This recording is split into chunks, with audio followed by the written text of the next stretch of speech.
Hi there, welcome back to Airsoft Check. Today for something different. I haven't done something like this on this channel before. It's taken me a while. I've been wanting to do this for a while. Just haven't gotten around to it, and also I want to do it good. So here we are. Today there's going to be a video where I'm going to provide an overview of my kit, which is a 75th Ranger Regiment impression kit from around the year 2022. More or less.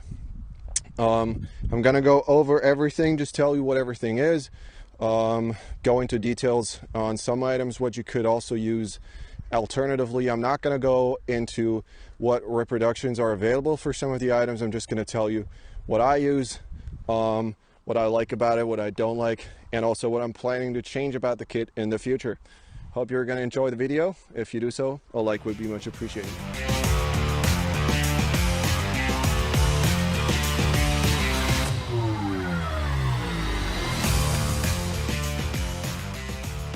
So let's start with the rifle so I can get this out of the way.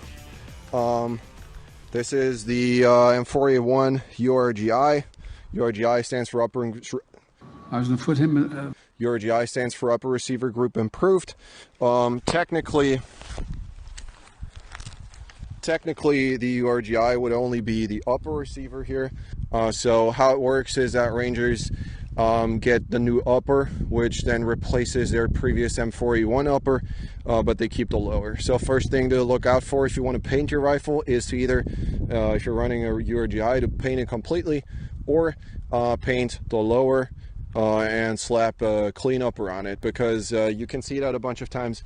Some guys have painted their M4A1s, then got the new upper, and especially in the year 2022, the URGIs were pretty new.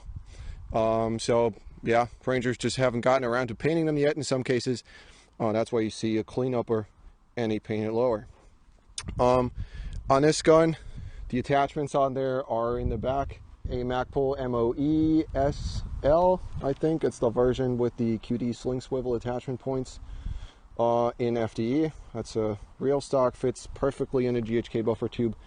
The base gun here is a GHK M4, so it's a gas blowback rifle. Charging handle is important. That's got to be a Geisley Super Precision airborne charging handle. I have an incorrect dust cover here. That should be the standard steel one. PMAG or GI Mag, both go fine. I'll have the MOE pistol grip up top. Scope should be a Vortex Razor HD 1:6. This looks kind of close, but not really. It's just some AliExpress scope. I want to swap it out with a proper reproduction of the Vortex scope someday, but it's just too expensive for me at the moment. Scope is in a Geisley Super Precision scope mount. Behind that, so like below the scope, is the, I believe it's the CAC flip up rear sight. I think like 50 to 300 or something. Up front is an EOTech Engel. It's some pretty shiny golden replica, which I painted brown. I think it looks okay for the moment. Next to that, some kind of Surefire light. That would definitely be better if I swapped it out with an Inside WMX 200, because you can see that light quite often. Up front, the flash hider is a Surefire 4-prong, and I've got some attachments from Slate Black Industries, namely the 3-slot rail cover, the 2-slot MLUT cover, and the hand stop. Yeah, these are just some personal flavor. I haven't seen these on a ref pick or anything. I don't know if these are used by real Rangers, but yeah, I just like them. I think that's it about the rifle. I got the Magpul, what's it called, bat lever here, which if I take this off, it's called battery assist device, I believe. You can, like, makes it a bit easier to keep the lock the bolt back and release it when you're reloading. That is also something I would have to go for a perfect replica, but I just like it way too much, so I'm gonna keep it. So in the beginning I said that this kit was based around the year 2022. Why is that? Because I can't decide what I prefer, URGI or the Block 2. I just love both, so I just have both. 2022 is about the period when they started getting more and more URGIs, so it's the perfect opportunity to just have both, play both. The URGI is my GBR. This is an AEG, So this is kind of like my reliable winter gun, and the other is for like LARP events, summer events, stuff like that. I'm going to go over this one in a separate video, so I'm not going to go into detail on the gun here. Alright, next the helmet, so I can take this thing off. As you can see, I got the dual lead Peltors. These are Peltor Comtech 3s. This entire kit is set up so that I can use it in a team leader or a squad leader or RTO role. I got the 2 down leads here, 2 PTTs in the front, but I'm going to go into more detail on that in a second. Helmet is the Ops Corps Maritime. It's the reproduction by FMA in this case, the FMA thick and heavy. I got the Peltor Comtech 3 dual comms on here, which sit on arc rail adapters. These are fake arc rail adapters, as you can tell from the tan color. That's definitely something I want to change. These are going to be swapped out for real ones, which are first of all black, and secondly work much better because these don't really have any pressure against my head anymore. So if something explodes next to my head, I'm probably going to be deaf. Yeah, not great. On top, I got a repro off the Ops Corps mesh helmet cover. Unfortunately, on this one, the Velcro is multicam, which isn't the case on the real one. I got a self-made scrim up top, so that covers up that defect a little bit, but eventually I want to swap it out with a real cover. Unfortunately, those are just prohibitively expensive. In the back, you can see a repro off the Ops Corps counterweight pouch. Up top, I got a Hellstar 6 IR strobe. What else? On the front left, I got a Princeton Tech MPLS task light. That's also repro, some kind of AliExpress shit. Don't cheap out on those. The real one's like 20 bucks more. It's not worth it. Buy the real one. And then in the front, it's kind of my most pricey possession. Are the Lowlight Industries Lul 21s. Of course, if you were to go for like a super accurate display kit, this would be a PVS 31, but yeah, that's not happening. They sit on a silver L4G24 by Wilcox, and that sits in a Ops Corps skeleton shroud, I think it's called. Skeleton shroud. Yeah. Nothing else going. Oh, the vampire, yeah. And the back right, I would prefer having it in the back left, but the mount is kind of set up so that doesn't work. So yeah, have it on the right is my my umbrella light. This one's set to IR usually when my friends don't switch it to off, and that's used so that in buildings, for example, you can turn it on. It just it shines onto the ceiling, and that kind of reflects down and gives you a nice light from the top. Not really meant for combat use, I think, because you give away your position pretty much, but yeah, sometimes it's also just useful for safety reasons, or if you need to do something organizational in a building in the night, it's really handy. All right, moving on to the plate carrier. This is Cry AVS. I much prefer the AVS because everybody and their grandma has a JPC, so AVS is the way to go, in my opinion. You see more and more JPCs on Ranger kits, like going forward from like the year 2020 or so. So the JPC 2.0 is definitely true, but I just prefer the AVS. In the front, I got the 3xM4 mag shingle, or whatever that's called, from TYR Industries. Honestly, it sucks, but it's true. I like the look. The magazines just constantly catch on something. This is the repro by Shakedown, which, yeah, I got cheaper, but it's also like a defect unit. Yeah, it's just falling apart slowly, but yeah, eventually I'm going to replace this one. For now, it's fine. I have a repro of the Ferro Mini Dangler in the front here with the team patch. Also from Shakedown, elastic TQ holder. Then TYR Industries, or TYR Tactical, I think it's called. Whatever. Combat adjustable rifle mag pouch for M4 mag here. Next to that, Eagle Industries 100-round saw pouch. There's nothing in there at the moment.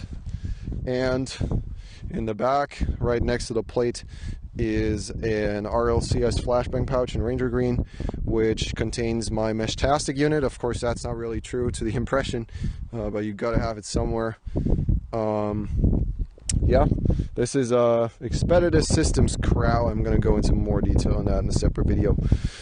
Yeah, coming to the back panel, I'm kind of in the process of reworking this one. I used to use the Cry Zip-On Panel 2.0, which is like the turtleback with the useless left and right magazines on the bottom here, which I didn't like to use because I was just super paranoid that I would lose all my mags. This is a zip-on panel in large, a Molly zip-on panel. In the middle is a Cry hydration pouch. I have no clue how many ounces, which contains an Nalgene 1.4 liter bottle. I used to run hydration bladder in the old zip-on panel, but that was leaking. I got another one that was also leaking, so I just said fuck it, and I swapped it out for the Source Convert tube, which is just an adapter to like your drinking hose that screws into all kind of different bottles. It has like a version for PET bottles as well, but it also works on Nalgene bottles. So far I'm quite satisfied, except for the part that the hose is very long, but yeah, works well for me at the moment. Next to that is my second radio. This one is usually my group radio, depending on the role that I am in. This is in an Eagle hinge embedder pouch, I believe. And next to that, kind of as a placeholder for now, is our team flag. That's going to be replaced probably with like an American flag or smoke pouches or something useful. Left rear of the cummerbund is my Eagle Industries IFAC V2, which I can reach myself. In front of that is a double Eagle, no, 2x double M4 pouch, Eagle Industries, which I've been told is Gucci apparently, because it's hard to get. Usually I just have one mag in there because it's really hard to reinsert two mags, or I use it for smoke grenades, hand grenades, stuff like that. Can be a bit more bulky. It's in this position, I don't notice it at all. That feeds into a Nexus U94 PTT, and on the other side for the radio in the back. And then there's like stuff like a notebook and this super bright pink pen, which I probably have to get rid of. And the shoulder pads, these are Second Gear repros of the AVS padded shoulder pads. I'm not sure if I like the color. They're just a little bit too bright for me. So yeah, I might swap those out. They're very comfy though, so if you don't care about the color. All right, now to the belt. This belt is nothing in particular. It's not a repro of something. It's just something that I bought before I did the Ranger impression. I think it looks the part, so I just kept it. It's like a generic PALS loop belt with like a Velcro inner belt and a D-ring in the front. So yeah, perfectly adequate in my opinion. Starting at the D-ring, there is my personal retention lanyard, which is from TacSurf. Bought a real one. Honestly, I don't know why. Doesn't really make sense. But the fabric looks pretty good. It's not so shiny like the €5 China thing. So yeah, whatever. 130 bucks, well invested, I guess. Probably not. Yeah, next to that, in the front, I have like a small carabiner. This is where I like to keep my gloves. Next to that is my holster, which is a Safariland 6350-4DO in multicam, which sits on a QLS fork. So I can take it off, which is nice for transport. On a UBL low-right plate, paddle, whatever, and it has the leg strap, of course. It's the Glock 19 Gen 4 with an X300. I'm probably going to be rebuilding this as a Mark 27 with the MOS and an RMR up top. It's probably my idea for the future. Yeah, there's always something to spend money on. Next to that, I got an Eagle Industries frac pouch, which is currently sitting empty because we're not allowed to use pyro grenades at this field. In the back, nothing. I have a little paracord loop here that keeps the PRL retained. I used to have a metal carabiner here, but that made squeaky noises when I walked, which sucked. Next to that, I have a single 10-speed pouch. I don't feel this at all.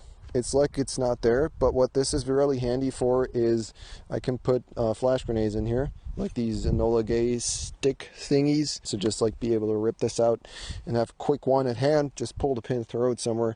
Actually made use of that once.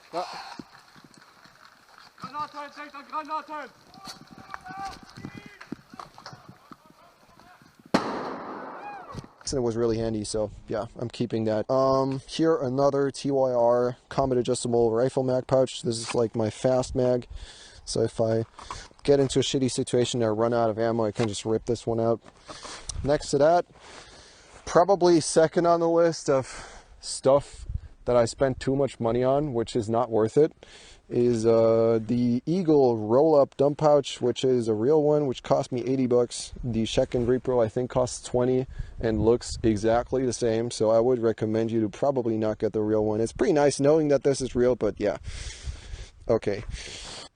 And here in the front next to the D-ring, I have a little Velcro carabiner, which sometimes I clip like a wire loop onto that contains my chem lights, which I have actually used once. So, worth keeping, I guess.